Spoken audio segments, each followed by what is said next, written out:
제가 예전에 사역하던 교회에 세 가족이 한 분 오셨는데 잘 나오시다가 안 나오세요. 그래서 왜 안 나오나 봤더니 교회 나오니까 자꾸 우환이 생긴대요.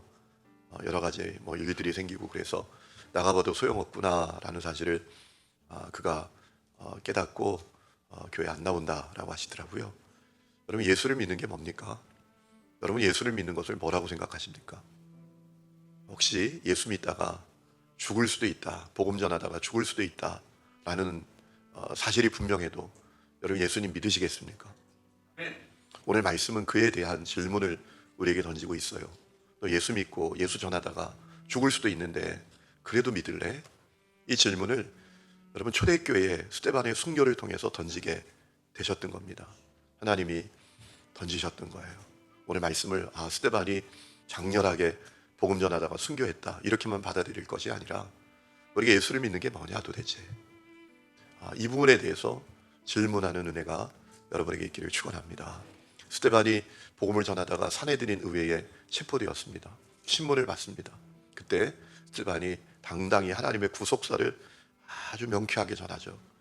하나님께서 아브라함을 택하시고 그에게 온 세상을 구원하시는 약속을 주시고 그의 후손들을 애굽으로 이주시켜서 큰 민족으로 풀어나게 하시고 이런 구속사를 쭉 전하고 그들이 갖고 있는 성전 지상주의가 얼마나 헛된 것이고 엉터리 같은 것인지를 고발합니다.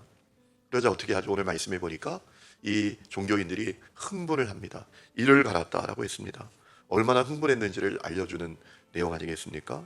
여러분, 놀라운 사실은 그때 스데반이 전혀 당황하지 않습니다. 두려워하지도 않습니다. 그에게 영적인 눈이 열립니다.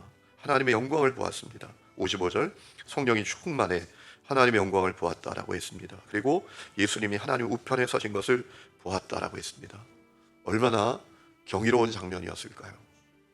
여러분, 주목해 봐야 될 것은 스데반이 예수님이 보좌 우편에 서신 것을 보았다라는 거예요. 왜 예수님이 서 계셨을까? 저는 그런 질문을 가졌던 적이 있습니다. 그런 마음이 들더라고요. 우리 주님이 스데반 응원하셨던 것 같아요. 스데반이 이제 순교당하게 생긴 겁니다. 그러니 예수님이 앉아 계실 수가 없었을 것 같아요. 벌떡 일어나셔서 스데반을 바라보시고 응원하시지 않았을까, 그런 마음을 가지게 됩니다. 그러니까 스데반이 그 장면이 얼마나 경이로운 장면이었는지 그가 외치지 않습니까? 56절, 보라, 하늘이 열리고 인자 예수님이 하나님 우편에 서신 것이 보인다라고 했습니다. 그러자 유대인들이 달려들어서 돌로 스데반을 쳐서 죽였다라는 겁니다. 여러분, 그때 스데반의 모습이 너무나 놀랍습니다. 그가 기도합니다. 주 예수님, 내 영혼을 받으시옵소서. 그리고 자기를 치는 사람들을 용서하고 그들을 위해서 기도합니다. 이 죄를 저들에게 돌리지 마옵소서.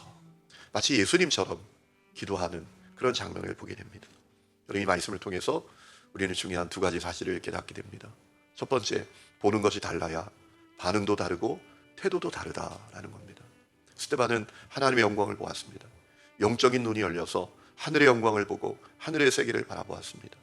그러니 반응이 다릅니다. 두려움의 상황에 반응하는 것이 다르고 고난의 상황에 반응하는 태도가 달랐습니다. 여러분, 오늘 우리는 뭘 바라보고 사십니까? 우리는 하늘의 영광을 봅니까? 땅의 영광을 봅니까? 하늘의 세계를 봅니까? 땅의 세계를 바라보고 있습니까? 그럼 믿음의 길을 걸어도 바라보는 것이 달라지지 않으면 태도도 달라지지 않아요. 반응도 달라지지 않아요. 그저 이 세상의 육신의 정욕, 안목의 정욕, 이 세상의 자랑만 바라보면 우리의 반응과 태도가 전혀 달라지지 않는단 말입니다. 여러분, 저는 우리 하나님교회 성도들이 바라보는 것이 달라지는 은혜가 있기를 축원합니다. 하늘의 영광을 바라보기를 축복합니다.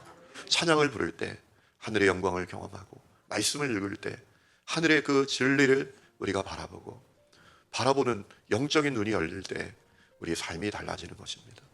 두 번째, 생각할 수 있는 것은 우리 각 사람을 향한 하나님의 계획이 다 다르다라는 것입니다.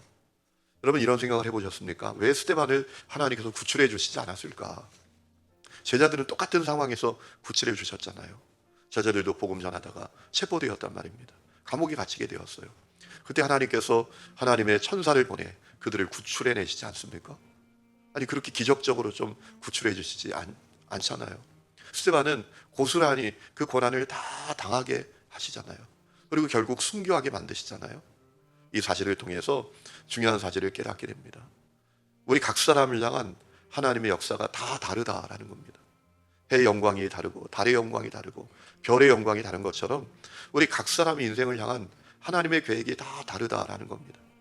하지만 우리가 분명히 기억해야 할 것은 각 사람을 향한 하나님의 계획은 너무나 놀랍고 또 완전하다라는 것입니다.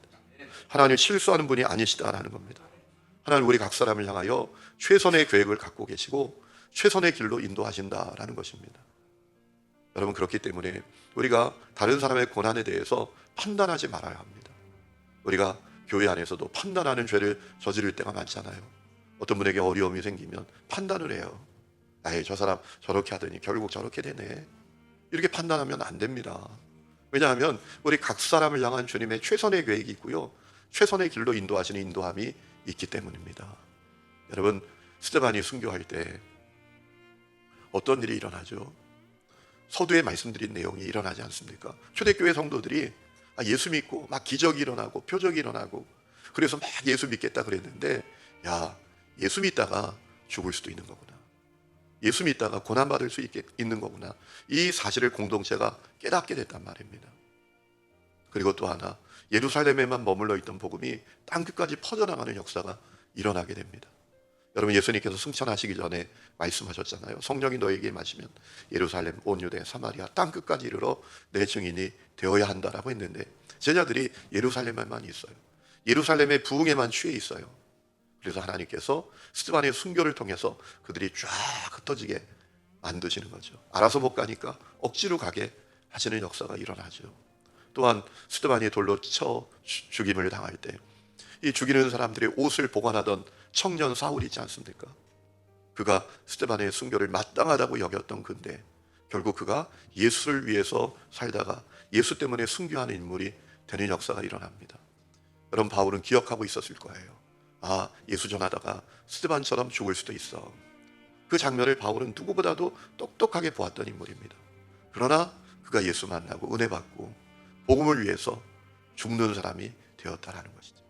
그것이 스데반의 죽음을 통해서 이루신 하나님의 계획이었다라고 생각해도 과언이 아닐 것입니다. 여러분, 각 사람 향한 주님의 계획이 다 있어요. 여러분 가운데 어떤 분은 그런 마음을 가지신 분이 계시지 않나요? 아, 내 인생은 도대체 왜 이 모양이야? 왜 이런 일이 생기는 거야? 왜 이렇게 풀리는 거야? 여러분, 아닙니다.